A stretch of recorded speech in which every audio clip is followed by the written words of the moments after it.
आज हम एक ऐसी घटना की बात करने जा रहे हैं जिसने पूरी दुनिया का ध्यान अपने तरफ खींच लिया है। अमेरिका की राजधानी वाशिंगटन डीसी में कैपिटल यहूदी म्यूजियम के बाहर इजरायली एम्बेसी के 2 कर्मचारियों की गोली मारकर हत्या कर दिया गया है।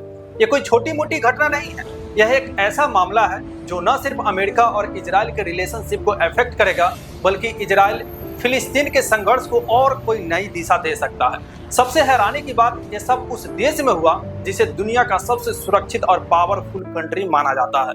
फिर भी वहां इतना बड़ा आतंकी हमला हो गया और हमारे प्रिय डोनाल्ड ट्रंप, जो आजकल दुनिया के फूफाजी बनकर घूम रहे हैं, अपने ही देश के इस घटना को रोक नहीं पाए। इस वीडियो में हम इस हमले की पूरी कहानी समझेंगे, इसके पीछे के कारणों पर नजर डालेंगे और ये भी समझेंगे कि अगर यही घटना किसी और देश में हुआ होता, किसी और देश के दूतावास के कर्मचारियों को गोली मारा गया होता, तो दुनिया का रिएक्शन क्या रहता। साथ ही हम ये भी देखेंगे कि इजराइल, जो पहले से ही फिलिस्तीन के खिलाफ एग्रेसिव मूड में है, अब इस घटना के बाद उसका अगला कदम क्या होगा। तो चलिए शुरू करते हैं, अब डुबकी लगाते हैं इस गंभीर मुद्दे में।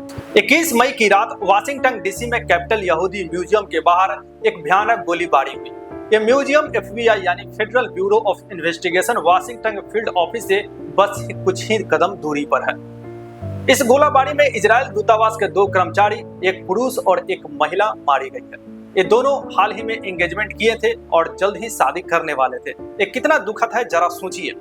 हमलावर, जिसकी पहचान 30 साल के शिकागो निवासी एलियास रोड्रिगेज के रूप में हुई है, इसने गोलीबारी के बाद फ्री फिलिस्तीन के नारे भी लगाया। उसे पुलिस ने तुरंत हिरासत में ले लिया और अब FBI की ज्वाइंट टेररिज्म टास्क फोर्स इस मामले की जांच कर रही है। Free Palestine! Free Palestine! Free Palestine! यह हमला कैपिटल यहूदी म्यूजियम के ठीक बाहर हुआ, जहां उस वक्त अमेरिका यहूदी समिति का एक कार्यक्रम चल रहा था। ये इलाका वाशिंगटन डीसी का वो हिस्सा है जहां कई म्यूजियम और सरकारी दफ्तर है, यानी ये शहर का एक स्वस्थ और हाई सिक्योरिटी जोन में है। फिर भी इतना बड़ा हमला कैसे हो गया? हमलावर ने फ्री फिलिस्तीन का नारा भी लगाया है, जिसे साफ है कि उसका मकसद इजराइल फिलिस्तीन संघर्ष से जुड़ा हुआ था। लेकिन सवाल यह है, क्या ये सिर्फ एक व्यक्ति की हरकत हो सकती है या इसके पीछे कोई और बड़ा संगठन है जो पीछे छुपकर काम कर रहा है?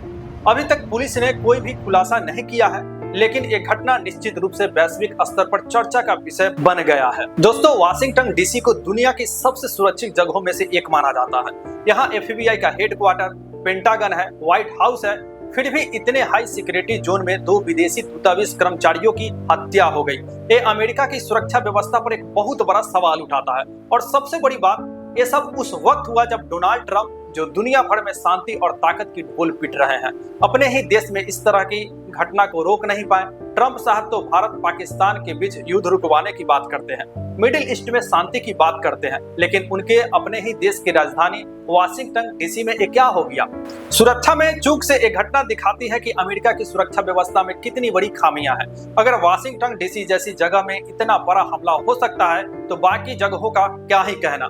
इसमें कोई शक नहीं है कि ट्रंप की नीतियां अक्सर दिखावटी होती है। वो दुनिया भर में अपनी छवि को चमकाने में व्यस्त है, लेकिन अपने देश की आंतरिक सुरक्षा पर ध्यान नहीं दे रहे हैं। सोचिए, अगर यही हमला किसी और देश के दूतावास पर हुआ होता, जैसे भारत, रूस या चीन, तो अमेरिका उस देश को असुरक्षित घोषित कर देता। लेकिन अब बात अपने देश की है, तो बस जांच चल रही है कहकर पल्ला झाड़ लिया गया है लेकिन क्या इस तरह की हिंसा सही है? बिल्कुल नहीं। हमलावर ने भले ही फ्री फिलिस्तीन का नारा लगाया, लेकिन इस तरह की हिंसा से फिलिस्तीन का पक्ष और कमजोर होता जा रहा है। जो दुनिया की सहानुभूति जीतने के लिए शांतिपूर्ण आंदोलन ज्यादा जरूरी होता है।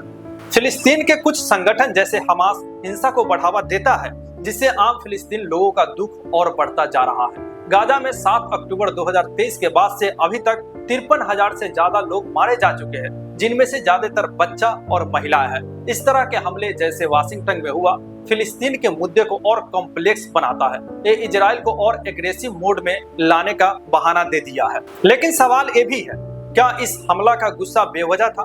गाजा में इजराइल की बमबारी, वेस्ट बैंक में फिलिस्तीनियों पर हमले और वहां के लोगों का दुख, ये सब इस गुस्से की जड़ में है। लेकिन हिंसा इसका जवाब कतई नहीं हो सकता। इजराइल पहले से ही फिलिस्तीन के खिलाफ आक्रामक रूप अपनाए हुआ है। गाजा में 2023 से अब तक 53,000 से ज्यादा लोग मारे जा चुके हैं। वाशिंगटन में यह हमला इजराइल के लिए एक और बहाना बन सकता है।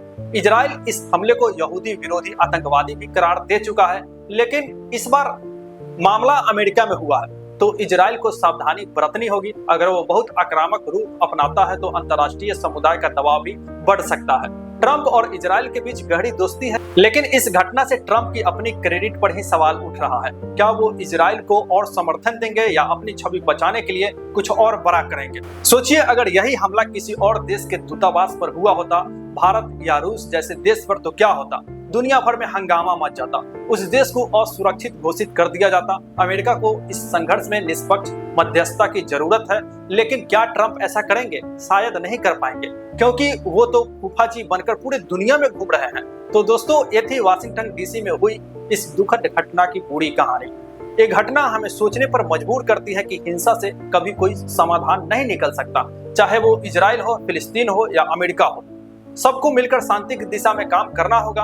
आपका क्या विचार है? क्या आपको लगता है कि इजराइल अब और आक्रामक होगा? नीचे कमेंट में जरूर बताइए।